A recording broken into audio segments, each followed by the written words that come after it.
So often when you deal with value analysis, you will deal with a persona that is the value analysis coordinator.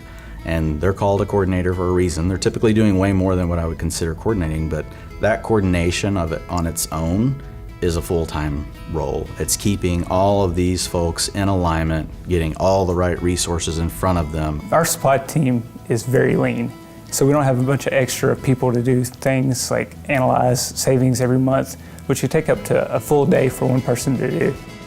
So you've got clinicians that are involved, you've got purchasing folks that are involved, materials folks, and then the value analysis coordinators themselves. And what we found is that it was very hard for them to be able to keep all of that information together in a meaningful way to where they could truly drive their decision-making process.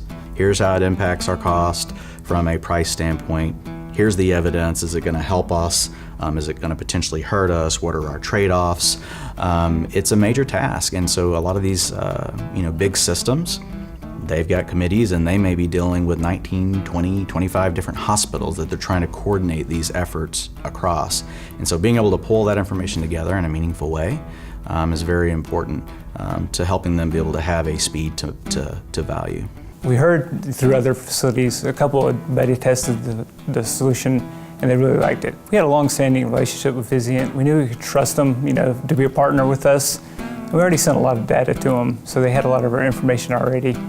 And the team came in, spent 2 days at the hospital explaining the solution to me and my boss and make sure we got everything down, we knew how to work it. There's a few key things that you get with ValueLYNX. Number one, these coordinators are often flooded by the number of requests that they have coming in. So you've got to be able to automate that, and you also need to be able to standardize it. The next part is really about what we mentioned a moment ago, bringing all of that key information together. I've got to look at this from beyond just a price standpoint. So if I've got literature that I've found and I've looked at and said, hey, there may be this other value proposition, I need to be able to bring that information in. I need to be able to attach it to the initiative. I need to be able to quickly be able to find it.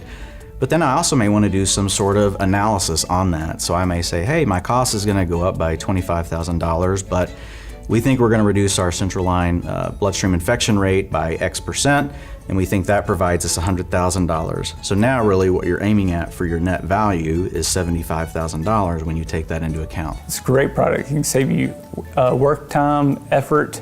You can collaborate, you can do that sort of analysis and truly come to the decision of, okay, what's the best choice?